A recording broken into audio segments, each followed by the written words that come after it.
بسم الله الرحمن الرحيم الحمد لله رب العالمين الرحمن الرحيم مالك يوم الدين إياك نعبد وإياك نستعين اهدنا الصراط المستقيم صراط الذين أنعمت عليهم غير المغضوب عليهم ولا الضالين.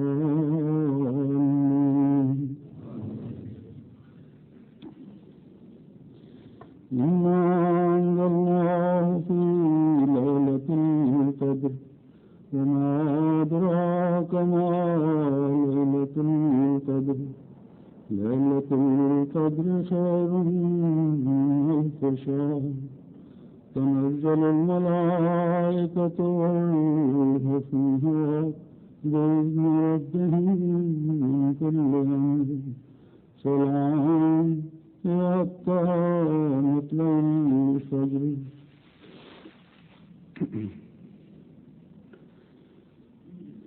اس کا ترجمہ یہ ہے بسم اللہ الرحمن الرحیم کہ اللہ کے نام کے ساتھ جو بے انتہا رحم کرنے والا بن مانگے دینے والا اور بار بار رحم کرنے والا ہے. یقیناً ہم نے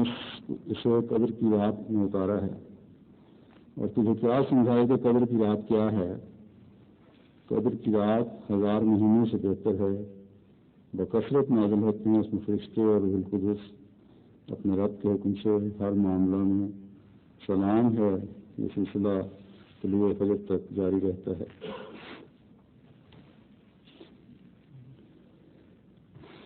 انشاءاللہ تعالی کل سے رمضان کا آخری عشرہ شروع ہو جائے گا. دنیا کے ایک سرے سے لے کر دوسرے سرے تک احمدی دنیا میں جن کو توفیق مل رہی ہے اس اشیاء میں اعتکاف بیٹھیں گے. جہاں بھی توفیق ملے گی اللہ تعالیٰ ان کو مقبول دعاؤں کی توفیق دے. جو اعتکاف نہیں بیٹھ رہے وہ اپنے گھروں میں اپنی رحمت باتوں کو زندہ کرنے والے ہوں گے انشاءاللہ. یہ سورج جو میں نے تلاوت کی ہے اس میں اللہ تعالیٰ نے اس آخری عشرے میں دعاؤں کی طرف توجہ دلانے کے لیے ایک ایسی رات کا بھی ذکر کیا ہے جو اگر میسر آ جائے تو بڑا ہی خوش قسمت ہے وہ شخص جس کو یہ رات مل گئی. کیونکہ اس رات میں جو دعائیں بھی مانگی جائیں گی وہ قبولیت کا درجہ پائیں گی. پھر اس کے اور بھی وسیع معنی اور مضمون ہیں. اس میں قرآن کریم نازل ہوا جو شریعت کی آخری اور مکمل کتاب ہے. اس سے یہ مراد ہے کہ ایک لمبے تاریخ زمانے کے بعد ایک ایسا نبی مبعوث ہوا جس پر اللہ تعالیٰ نے آخری شرعی کتاب قرآن کریم نازل فرمائی اور دین کامل کیا اور اپنی تمام ترمیم کی اس نبی جس کو خاتم الانبیاء ٹھہرایا عطا فرمائی. اور یہ خوشخبری بھی اس کے ماننے والوں کو دے دی کہ اب قیامت تک اس نبی کی شریعت کی ہدایت کا راستہ دکھانے کے لیے جاری رہے گی. اب اس دنیا میں کوئی نبی خدا تعالیٰ کی طرف سے کوئی نئی شریعت لے کر مبعوث نہیں ہوگا. ہاں زمانے کے اثر کے تحت جب دین میں بگاڑ پیدا ہوگا تو مجددین کا سلسلہ چلتا رہے گا جو اس خاتم النبیین کی شریعت کو اس کی صحیح تعلیم کو مسلمانوں میں رائج کرتے رہیں گے. اور پھر آپ صلی اللہ علیہ وسلم نے یہ پیشگوئی بھی فرمائی کہ ایک لمبے عرصے کے بعد امام مہدی اور مسیح موعود علیہ السلام کا ظہور بھی ہوگا. تو بہرحال اس صورت میں مختلف مضامین چھپے ہوئے ہیں جن کو اب مفسرین اور حضرت مسیح موعود علیہ الصلوۃ والسلام کے حوالوں سے اور احادیث سے کچھ حد تک واضح کرنے کی کوشش کروں گا. سب سے پہلے یہ لیلۃ القدر کی بات چل رہی ہے کہ اس کے بارے میں معلوم ہو کہ یہ کب آتی ہے رات اور کس طرح پتہ چلے کہ یہ رات میسر آ گئی ہے. اس بارے میں خلیفۃ المسیح ثانی رضی اللہ تعالیٰ عنہ فرماتے ہیں کہ اس کے سوال کر کے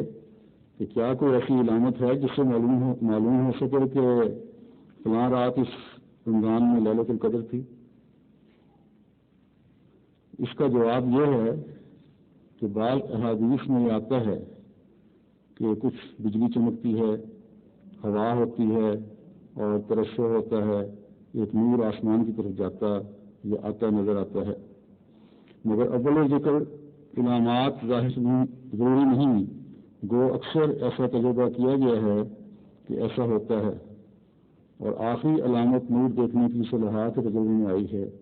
یہ کشفی نظارہ ہے، ظاہری علامت نہیں جسے ہر شخص دیکھ سکے. فرمایا کہ خود میں نے بھی اس کا تجربہ کیا ہے، لیکن جو کچھ میں نے دیکھا ہے دوسروں نے نہیں دیکھا. تو اصل طریقہ یہی ہے کہ مومن اللہ تعالیٰ سے سارے رمضان میں دعائیں کرتا رہے اور اخلاص سے روزے رکھے، پھر اللہ تعالیٰ کسی نہ کسی رنگ میں اس پر لیلۃ القدر کا اظہار کر دیتا ہے. حدیث میں آتا ہے کہ انس رضی اللہ عنہ سے روایت ہے کہ حضور صلی اللہ علیہ وسلم نے فرمایا کہ جس نے ماہ رمضان کے شروع سے آخر تک تمام نمازیں باجماعت ادا کی تو اس نے لیلۃ القدر کا بہت بڑا حصہ پا لیا. گویا صرف آخری دنوں میں تلاش نہ کریں بلکہ پورے رمضان میں پوری عبادات بجا لائیں. پھر حضرت ابو ہریرہ روایت کرتے ہیں کہ رسول اللہ صلی اللہ علیہ وسلم نے فرمایا کہ رمضان کا مہینہ شروع ہو گیا ہے جو ایک بابرکت مہینہ ہے. خدا تعالیٰ نے اس کے روزے رکھنے پر فرض کیے ہیں. اس میں جنت کے دروازے کھول دیے جاتے ہیں اور جہنم کے دروازے بند کر دیے جاتے ہیں اور شیطان جکڑ دیے جاتے ہیں. اس میں ایک رات ہے جو 1000 مہینوں سے بہتر ہے، جو اس کی خیر سے محروم کیا گیا وہ محروم کر دیا گیا. تو ایک بات تو یہ واضح ہوئی ان حدیثوں سے کہ یہی نہیں ہے کہ سارا رمضان تو نہ روزوں کی طرف توجہ دی، نہ قرآن پڑھنے کی طرف توجہ ہوئی، نہ نمازوں کے قیام کی طرف توجہ ہوئی، اور آخری اشرا شروع ہوا تو ان سب عبادات کی طرف توجہ پیدا ہو گئی. نہیں، بلکہ رمضان کے شروع سے ہی ان عبادات کی طرف توجہ کی ضرورت ہے. جو برائیاں پائی جاتی ہیں ان کو چھوڑنے کی طرف توجہ ہو، بھائی بہنوں کو حقوق ادا کرنے کی طرف توجہ دیں، میاں بیوی ایک دوسرے کی طرف حقوق ادا کرنے کی طرف توجہ دیں، ساس بہو ایک دوسرے کے حقوق ادا کرنے کی طرف توجہ دیں. تو شروع رمضان سے ہی حقوق اللہ اور حقوق العباد ادا کرنے کی طرف توجہ ہو تو تبھی یہ نیکیاں بجا لائیں گے تو جہنم کے دروازے بند ہوں گے اور جنت کے دروازے کھلے ہوں گے. نہیں تو ان نیکیوں کو نہ کرنے سے یہی ہے جو اللہ تعالیٰ نے تو جہنم کے دروازے بند کر دیے، لیکن زبردستی یہ برائیاں کر کے اور حقوق العباد یا حقوق اللہ ادا نہ کر کے دھکے سے جہنم کے دروازے کھولنے کی کوشش کی جا رہی ہوگی. اللہ تعالیٰ ہر ایک کو اس سے بچائے.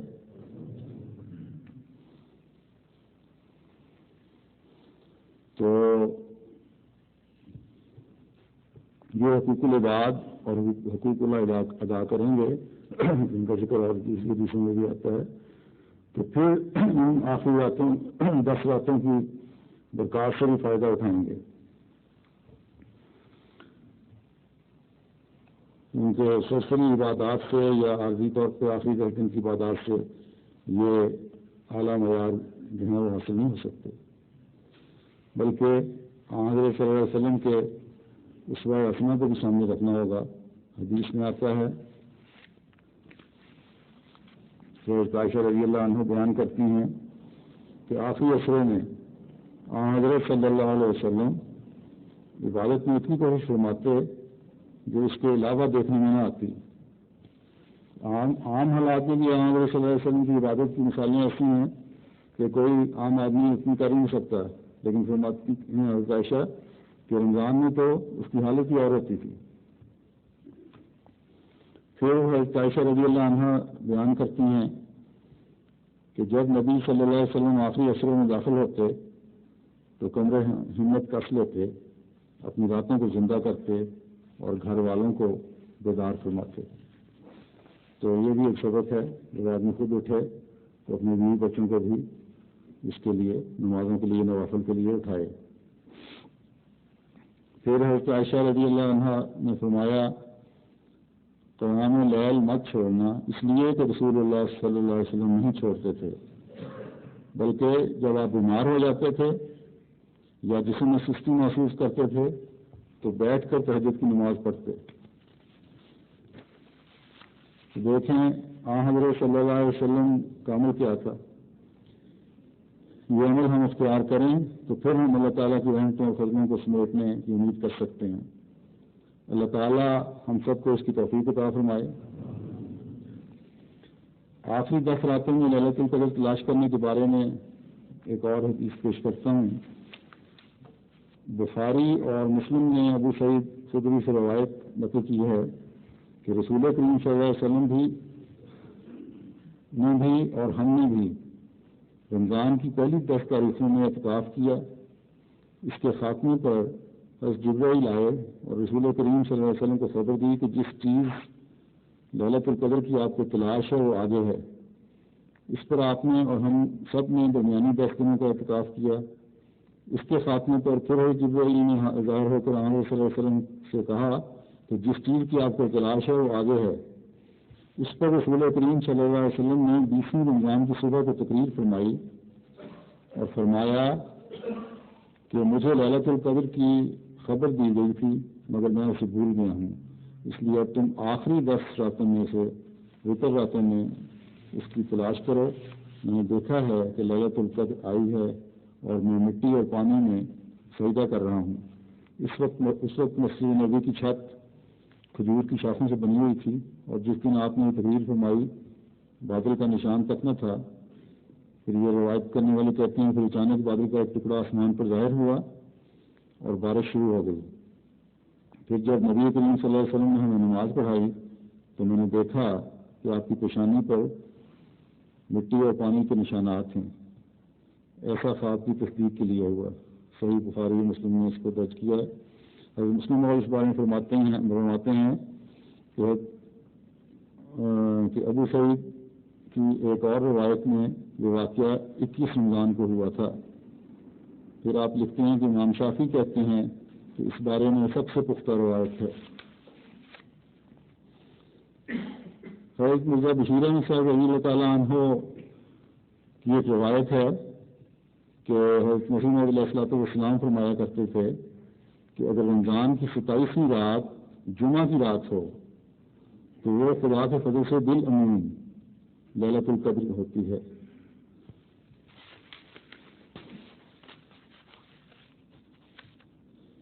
حضرت ابو ہریرہ رضی اللہ عنہ سے روایت ہے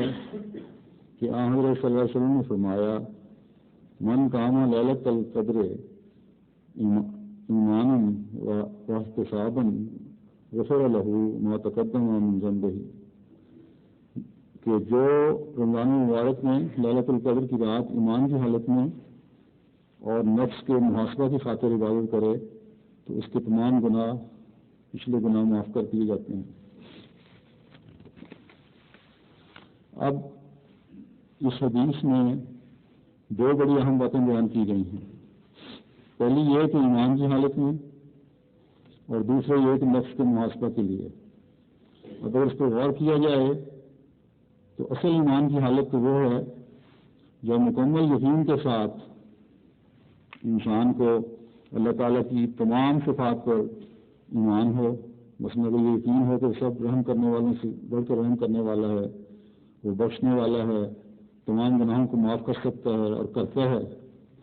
وہاں وہ سزا دینے کا بھی حق رکھتا ہے،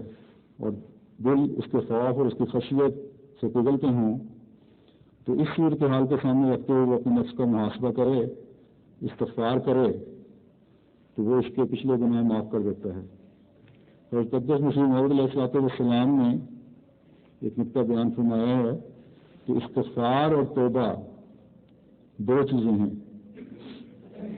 استغفار مدد اور قوت سے ہے جو خدا تعالیٰ سے حاصل کی جاتی ہے، اور توبہ اپنے پاؤں پر کھڑا ہونا ہے۔ فرمایا کہ خدا تعالیٰ کی یہ عادت ہے جب اس سے مدد اور قوت مانگو تو وہ عطا کرتا ہے اور نیکیاں کرنے کی قوت عطا کرتا ہے، اور اس طرح اپنے پاؤں پر کھڑا ہو جاتا ہے انسان۔ اور پھر جب اپنے پاؤں پر کھڑا ہو گیا تو اس میں کیونکہ اللہ تعالیٰ سے مدد مانگی جاتی ہے، اس لیے وہ نیکیاں کرنے کی قوت قائم رہتی ہے۔ تو فرمایا آپ نے کہ اسی کا نام توبوا الیہ ہے۔ تو اس لحاظ سے جب آدمی اپنا محاسبہ کرتا ہے تو پچھلے گناہ بھی معاف ہو جاتے ہیں اور نیکیاں کرنے کی توفیق بھی ملتی رہتی ہے۔ پھر حدیث میں آتا ہے، حضرت ابن عمر نبی اکرم صلی اللہ علیہ وسلم سے روایت کرتے ہیں کہ آپ نے فرمایا عمل کے لحاظ سے ان دنوں یعنی آخری عشرے سے بڑھ کر خدا تعالیٰ کے نزدیک عظمت والے اور محبوب کوئی اور دن نہیں،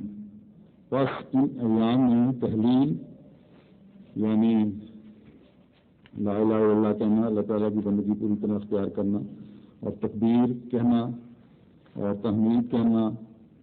حمد کرنا اللہ تعالیٰ کی دعائی بیان کرنا بکثرت اختیار کرو۔ اب یہ حدیث بھی اسی مضمون کو بیان کر رہی ہے۔ فرمایا کہ رمضان کے اس آخری عشرے میں مکمل طور پر اس کی بندگی اختیار کرو، کوئی باطل معبود تمہیں نیک کاموں سے ہٹا نہ سکے۔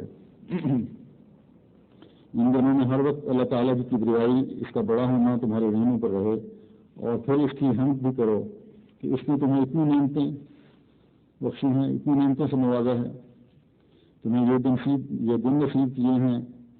جن میں اس نے تمہارے بخشش کے سامان پیدا فرمائے، اور سب سے بڑھ کر یہ، اور اس پر جتنا بھی اللہ تعالیٰ کا شکر ادا کیا جائے کم ہے کہ اس نے خالص اپنا بندہ بننے کی توفیق عطا فرمائی اور ہمیں یہ دن بخشے جس میں ہم خالص ہو کر اسی کی طرف جھکتے ہوئے اس سے مدد چاہتے ہیں۔ ایک روایت ہے حضرت رمضان کی برکات کے بارے میں، حضرت سلمان روایت کرتے ہیں کہ رسول اللہ صلی اللہ علیہ وسلم نے ہمیں شعبان کے آخری روز مخاطب کرتے ہوئے فرمایا، اے لوگو، تم پر ایک عظیم اور بابرکت مہینہ سایہ فگن ہونا چاہتا ہے۔ اس میں ایک ایسی رات ہے جو 1000 مہینوں سے بہتر ہے۔ اللہ تعالیٰ نے اس کے روزے رکھنے فرض کیے ہیں اور اس کی راتوں کو قیام کرنے کو نفل ٹھہرایا ہے۔ ہوگا شہر اولہ رحمت و اوسطہ مغفرت و آخرہ عتق من النار۔ وہ ایک ایسا مہینہ ہے جس کا ابتدائی اشرہ رحمت ہے اور درمیانی اشرہ مغفرت کا موجب ہے، اور آخری اشرہ جہنم سے نجات دلانے والا ہے۔ حضرت عائشہ روایت کرتی ہیں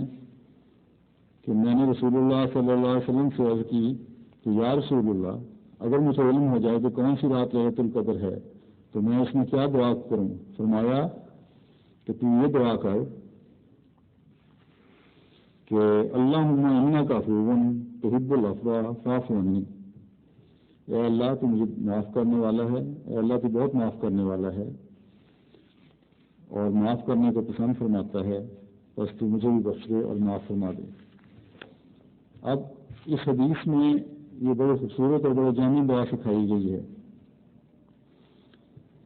اس کا صرف یہ مطلب نہیں ہے کہ میرے گناہوں سے درگزر کر دے، مجھے معاف کر دے۔ فرمایا کہ رمضان کی برکات سے تمہیں مجھے فیضیاب فرمایا،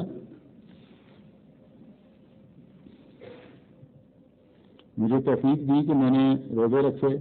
تیری عبادت کی، تو اس سے مغفرت طلب کی، اپنے گناہوں کی تجھ سے معافی مانگی، تو اس پر مکمل یقین اور ایمان مجھے حاصل ہوا، اور آج کی نہیں مجھ پر یہ ظاہر کرنے کے لیے کہ میں نے تمہاری دعاؤں کو سنا، تمہاری گریہ آزاری کو سنا، مجھے لیلۃ القدر کا علم دیا اور مجھے لیلۃ القدر دکھائی، تو میری یہ دعا ہے کہ میرے اندر کی تمام برائیوں کا نام نشان مٹا دے، میرے گناہوں کو یوں دھو ڈال جیسے یہ کبھی تھے ہی نہیں۔ تو بادشاہ ہے، تیرے خزانے میں کبھی کوئی کمی نہیں آئے گی اگر تو یہ سلوک میرے ساتھ کرے، اور پھر یہ سلوک بھی کر کہ مجھے کبھی ان باتوں کا، ان غلط حرکات کا خیال تک بھی نہ آئے جو میں ماضی میں کر چکا ہوں، اور رمضان کے بعد ہمیشہ میں پاک صاف ہو کر اور تیرا بندہ بن کر رہوں، اور یہی چیز ہے جسے تو اپنے بندوں کے لیے پسند کرتا ہے۔ اور خلیفۃ المسیح ثانی رضی اللہ تعالیٰ عنہ اس صورت کی تفسیر کرتے ہوئے فرماتے ہیں کہ حدیث میں مذکورہ لیلۃ القدر کی ایک جہت سے اسی لیلۃ القدر سے تعلق رکھتی ہے جس میں قرآن کریم نازل ہوا تھا، اور یہ کہ ان معنوں کی روح سے اصل لیلۃ القدر وہی رات ہے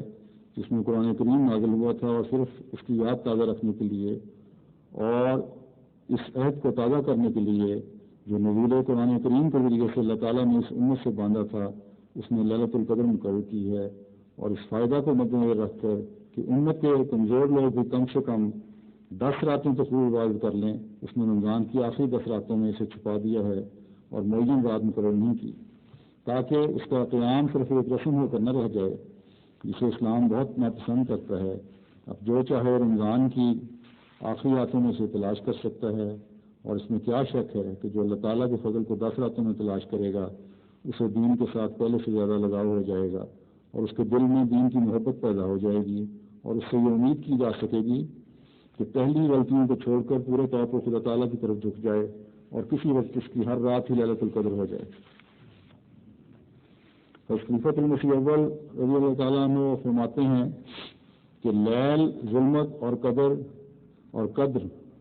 دال کے سکون کے ساتھ، یعنی قدر نہیں کہنا، قدر کہنا ہے، بمعنی مرتبہ، یہ دونوں صفتیں ایک جگہ اکٹھی کی گئی ہیں۔ لیلۃ القدر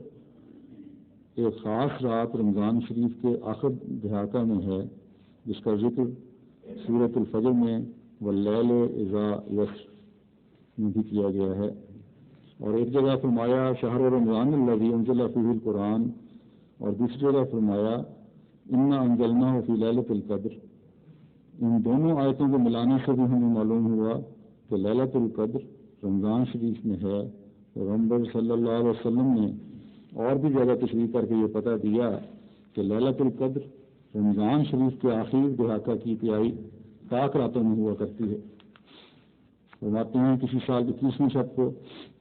کسی سال 23 یا 25 یا 27 یا 29ویں شب کو، اس شب کے فضائل صحیح حدیثوں میں بے حد بیان فرمائے ہیں۔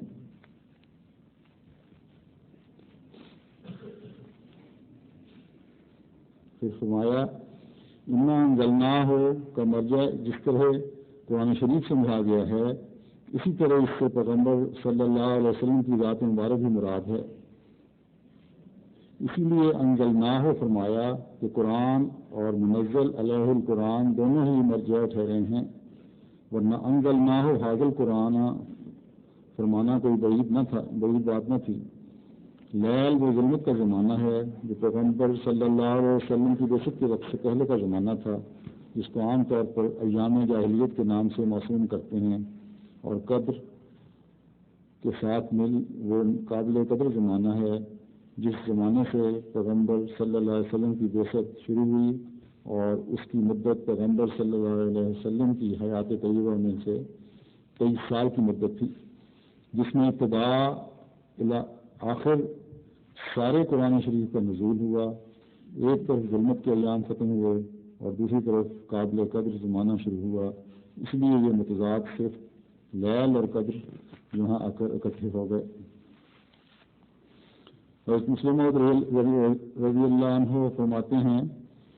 کہ انا انزلناہ فی لیلۃ القدر، یہ معنی ہیں کہ ہم نے قرآن کریم کو لیلۃ القدر میں نازل کیا ہے، کیونکہ پہلی صورت میں قرآن کریم کا ذکر آ چکا تھا، اس لیے یہاں بجائے یہ کہنے کے کہ انا انزلنا القرآن فی لیلۃ القدر، اللہ تعالیٰ نے صرف اس کی طرف ضمیر پھیر دی اور کہہ دیا کہ انا انزلناہ فی لیلۃ القدر، کیونکہ یہ بات ہر شخص پہلی صورت پر نظر ڈال کر آسانی کے ساتھ سمجھ سکتا تھا، اور اس بات کی ضرورت نہیں تھی کہ قرآن کریم کا خاص طور پر نام دیا جاتا۔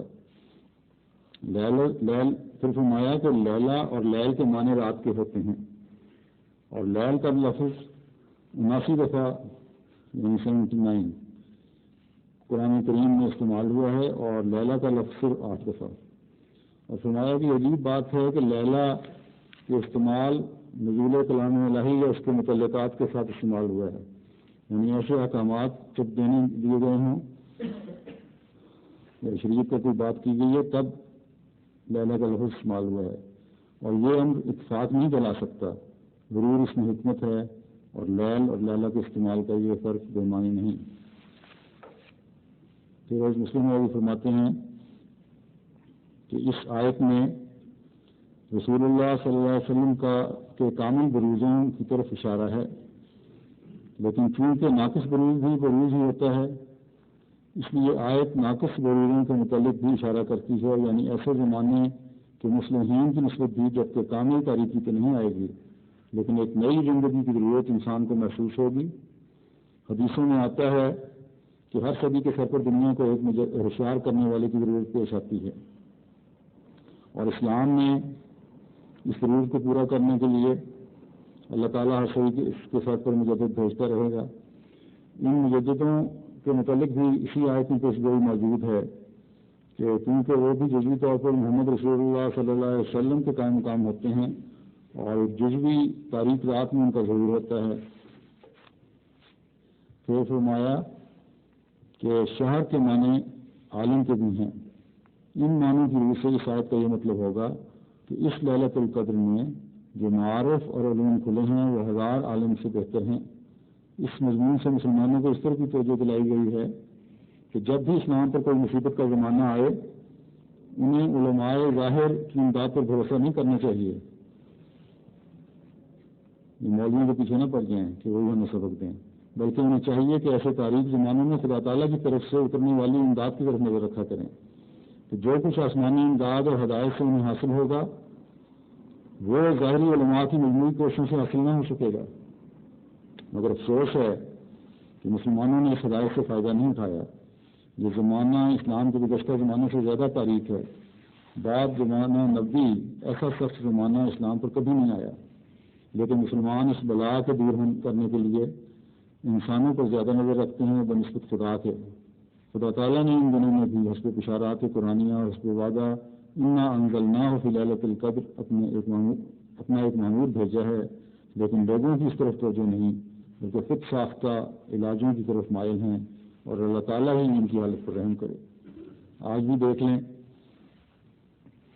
یہ لوگ نمازیں بھی پڑھتے ہیں، روزے بھی رکھتے ہیں، اعتکاف بھی بیٹھتے ہیں، اور بظاہر احکامات کے لائحے پر عمل کر رہے ہوتے ہیں، لیکن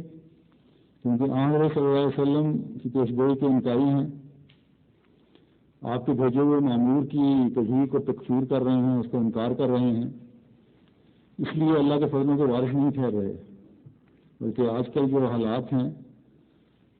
وہ اس قدر خوفناک ہیں اور ایسے بھیانک نتائج کی طرف جا رہے ہیں کہ ان دنوں کو تو بہرحال امت مسلمہ کے لیے دعائیں کرتے رہنا چاہیے کہ ان دنوں میں خاص طور پر دعائیں کریں، ان رمضان کے دنوں میں اور آخری عشرے میں بھی اللہ تعالیٰ ان کو عقل دے۔ اتنے لمبے عرصے کی اندھیری رات دیکھنے کے بعد بھی ان کو عقل نہیں آ رہی، نام نہاد علماء نے ان کو غلط راستے پر ڈال دیا ہے۔ اللہ تعالیٰ امت کے کو ایسے علماء دے۔ حضرت مسلم رضی اللہ تعالیٰ عنہ فرماتے ہیں کہ 1000 مہینوں میں چونکہ 30,000 راتیں ہوتی ہیں، اس لیے لیلۃ القدر خیر من الف شہر کے یہ معنی ہوئے کہ تم اس زمانے کا کیا ذکر کرتے ہو، یہ زمانہ تو 30,000 زمانے سے بڑھ کر ہے۔ اگر بعد میں تاریکی کے 30,000 دور بھی آ جائیں تب بھی محمد رسول اللہ صلی اللہ علیہ وسلم کے زمانے بے قیمت قرار نہیں دیا جا سکتا، تب بھی یہی کہا جائے گا کہ وہ زمانہ آئندہ آنے والے سب زمانوں سے بڑھ کر تھا۔ کیونکہ اس زمانے میں اسلامی حکومت کا وہ ڈھانچہ قائم کر دیا گیا جو قیامت تک آنے والے لوگوں کی صحیح رہنمائی کرنے والا اور ان کی مشکلات کو پورے طور پر دور کرنے والا ہے۔ حضرت اقدس مسیح موعود علیہ السلام فرماتے ہیں ایک لیلۃ القدر تو وہ ہے جو پچھلے حصہ رات میں ہوتی ہے، جبکہ اللہ تعالیٰ تجلی فرماتا ہے اور ہاتھ پھیلاتا ہے کہ کوئی دعا کرنے والا اور استغفار کرنے والا ہے جو میں قبول کروں۔ لیکن ایک معنی اس کے اور ہیں جس سے بدقسمتی سے علماء مخالف اور منکر ہیں، اور وہ یہ ہیں کہ ہم نے قرآن کو ایسی رات میں اتارا ہے کہ تاریک و تاب تھی اور وہ ایک مستعد مسئلے کی خواہاں تھی۔ خدا تعالیٰ نے انسان کو عبادت کے لیے پیدا کیا ہے، جبکہ اس نے فرمایا ما خلقت الجن والانس الا لیعبدون۔ پھر جب انسان کو عبادت کے لیے پیدا کیا ہے، یہ ہو نہیں سکتا کہ وہ تاریکی میں پڑا رہے۔ ایسے زمانے میں بالطبع اس کی ذات جوش مارتی ہوئے کوئی مسئلہ پیدا ہو۔ بس انا انزلناہ فی لیلۃ القدر اس زمانے ضرورت کے بے شک حضرت صلی اللہ علیہ وسلم کی ایک اور دلیل ہے۔ بس آج بھی حضرت صلی اللہ علیہ وسلم کی پیشگوئیوں کے مطابق ایک لمبے زمانے کی تاریکی کے بعد حضرت مسیح موعود علیہ السلام کا جو مبعوث ہونا ہے اہم ضروری تھا۔ ہم کی خوش قسمت ہیں کہ اقدس مسیح موعود علیہ السلام کو مان کر اس زمانے میں ہم نے ایک لیلۃ القدر کا نظارہ دیکھ لیا۔ اللہ تعالیٰ رمضان میں آنے والی لیلۃ القدر کے نظارے ہمیں دکھائے۔ حضرت مسیح موعود فرماتے ہیں کہ مجددین پر جب اس پیشگوئی کو چسپاں کیا جائے گا تو من کل امر کے معنی سب امور کے نہیں ہوں گے بلکہ سب وقتی ضرورت کے امور کے ہوں گے، یعنی جس خرابی کی اصلاح کے لیے انہیں ملائکہ کی مدد کی ضرورت ہوگی، ان خرابیوں کی اصلاح کے لیے ملائکہ نازل کر دیے جائیں گے، یا اسلام کی ترقی کے لیے جن امور کی انہیں ضرورت ہوگی ان امور میں انہیں ملائکہ کی مدد حاصل ہوگی۔ گویا من کل امر کے معنی ہوں گے کہ کل ضروری امور، لیکن وہ موعود جو بروز کامل کے طور پر ظاہر ہوں گے، کیونکہ وہ اللہ تعالیٰ کے نبی اور رسول کریم صلی اللہ علیہ وسلم کے کامل بروز ہوں گے۔ اس لیے جس طرح رسول کریم صلی اللہ علیہ وسلم کے متعلق اس آیت کے یہ معنی تھے کہ قرآن شریعت کو ہر لحاظ سے کامل کیا جائے گا، اسی طرح ان کے متعلق اس آیت کے یہ معنی ہوں گے کہ اس زمانے میں قرآن کریم کی ساری خوبیاں مخفی ہو جائیں گی، تب اللہ تعالیٰ آسمان سے اپنے ملائکہ کو نازل فرمائے گا اور قرآن کریم کی تمام خوبیوں کو دنیا پر دوبارہ ظاہر کرے گا۔ اس صورت میں من کل امر کے معنی صرف ضروری امور کے نہیں ہوں گے بلکہ تمام امور کے ہوں گے، یعنی کوئی امر ایسا نہیں ہوگا جس کے لیے آسمان سے فرشتوں کا نزول نہ ہو۔ حضرت اقدس مسیح موعود علیہ السلام فرماتے ہیں سورۃ القدر میں اس طرف اشارہ فرمایا ہے کہ اللہ تعالیٰ نے اس امت کے لوگوں سے وعدہ فرمایا ہے کہ وہ انہیں کبھی ضائع نہیں کرے گا، بلکہ جب وہ گمراہ ہو جائیں گے اور اندھیروں میں گر جائیں گے تو لیلۃ القدر کا زمانہ آئے گا اور روح زمین پر نازل ہوگا، یعنی اللہ تعالیٰ اپنے بندوں میں سے جس پر چاہے گا اسے اتارے گا اور اسے مجدد بنا کر مبعوث فرمائے گا، اور روح کے ساتھ ملائکہ بھی نازل ہوں گے جو لوگوں کے دلوں کو حق اور ہدایت کی طرف کھینچ کر لائیں گے، اور یہ سلسلہ قیامت تک منقطع نہیں ہوگا۔ پھر آپ فرماتے ہیں حضرت مسیح موعود علیہ السلام کہ عادت اللہ اسی طرح پر جاری ہے کہ جب کوئی رسول یا نبی یا محدث اصلاح خلق اللہ کے لیے آسمان سے اترتا ہے تو ضرور اس کے ساتھ اور اس کے ہم رکاب ایسے فرشتے اترا کرتے ہیں کہ جو مستعد دلوں میں ہدایت ڈالتے ہیں اور نیکی کی رغبت دلاتے ہیں اور برابر اترتے رہتے ہیں جب تک کفر و ضلالت کی ظلمت دور ہو کر ایمان اور راست بازی کی صبح صادق نمودار ہو، جیسا کہ اللہ جل شانہ فرماتا ہے کہ تنزل الملائکۃ والروح فیہا بإذن ربہم من کل امر سلام ہی حتی مطلع الفجر۔ سو ملائکہ اور روح القدس کا تنزل یعنی آسمان سے اترنا اسی وقت ہوتا ہے جب ایک عظیم الشان آدمی خلعت خلافت پہن کر اور کلام الہی سے شرف پا کر زمین پر نزول فرماتا ہے۔ روح القدس خاص طور پر اس خلیفہ کو ملتی ہے اور جو اس کے ساتھ ملائکہ ہیں وہ تمام دنیا کے مستعد دلوں پر نازل کیے جاتے ہیں۔ تب دنیا میں جہاں جہاں جوہر قابل پائے جاتے ہیں سب پر اس نور کا پرتو پڑتا ہے اور تمام عالم میں ایک نورانیت پھیل جاتی ہے، اور فرشتوں کی پاک تحقیق سے خود بخود دلوں میں نیک خیال پیدا ہونے لگتا ہے، نیک خیال پیدا ہونے لگتے ہیں اور توحید پیاری معلوم ہونے لگتی ہے، اور سیدھے دلوں میں راست پسندی اور حق جوئی کی ایک روح پھونک دی جاتی ہے، اور کمزوروں کو طاقت عطا کی جاتی ہے، اور ہر طرف ایسی ہوا چلنی شروع ہو جاتی ہے کہ جو مصلح کے مدعا اور مقصد کو مدد دیتی ہے۔ ایک پوشیدہ ہاتھ کی تحریک سے خود بخود لوگ صلاحیت کی طرف کھسکتے چلے آتے ہیں، اور قوموں میں ایک جنبش سے شروع ہو جاتی ہے۔ تب ناسمجھ لوگ گمان کرتے ہیں کہ دنیا کے خیالات نے خود بخود راستے کی طرف پلٹا کھایا ہے، لیکن در حقیقت یہ کام ان فرشتوں کا ہوتا ہے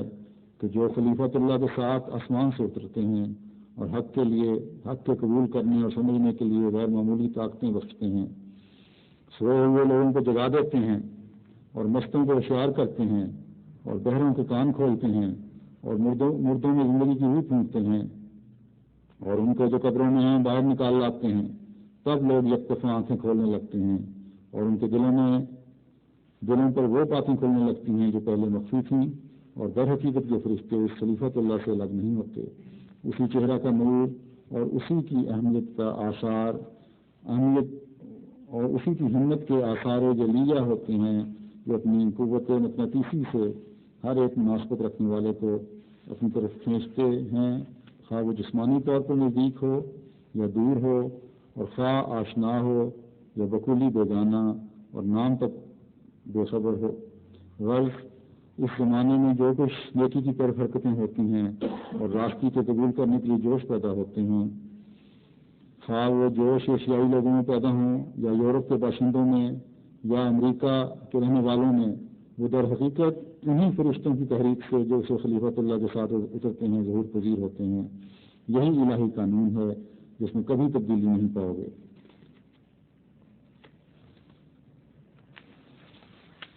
اللہ تعالیٰ ہمیں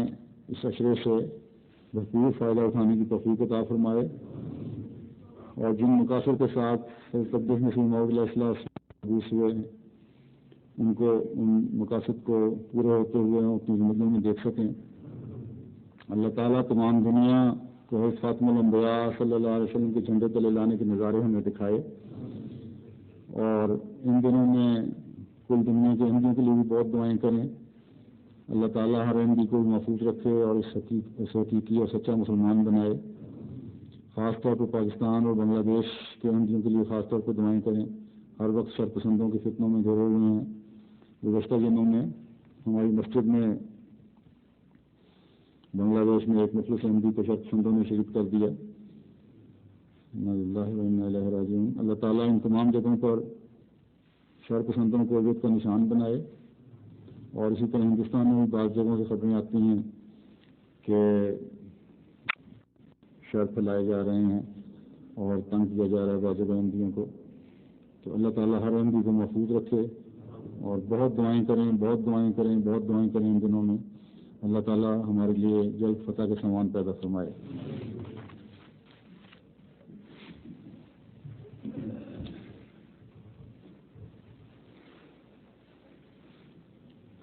الحمد للہ نحمده ونستعينه ونستغفره ونؤمن به ونتوكل عليه ونعوذ بالله من شرور أنفسنا ومن سيئات أعمالنا، من يهده الله فلا مضل له ومن يضلله فلا هادي له، ونشهد أن لا إله إلا الله ونشهد أن محمدا عبده ورسوله۔ عباد الله رحمكم الله، إن الله يأمر بالعدل والإحسان وإيتاء ذي القربى وينهى عن الفحشاء والمنكر والبغي يعظكم لعلكم تذكرون۔ اذكروا الله يذكركم يزد لكم ولذكر